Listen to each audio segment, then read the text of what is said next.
Karibu katika chaneli yako pendwa ya Feaboy kwa update zote kuhusu ajira, elimu pamoja na mbinu mbalimbali. Kuna watu ambao hawakuweza kuangalia matokeo ya form 2, kwa hiyo hapa nitakwenda kuonyesha namna rahisi ya kuweza kuangalia matokeo. Anaenda kwenye Google, andika NECTA.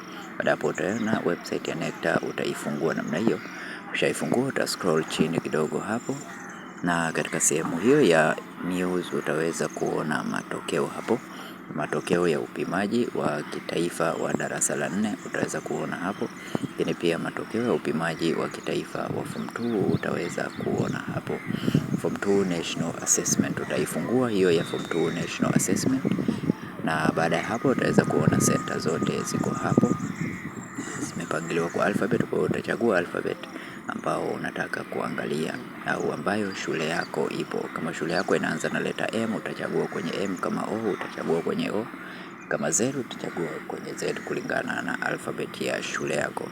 Na baada ya kuifungua utaweza kuona shule yako na utaweza kuangalia matokeo yake.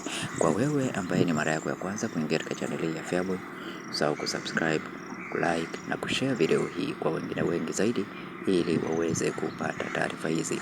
Channel ya Feaboy inahusiana na update zote kuhusu ajira, elimu pamoja na mbinu mbalimbali za kuweza kutengeneza pesa kupitia simu yako ya mkononi.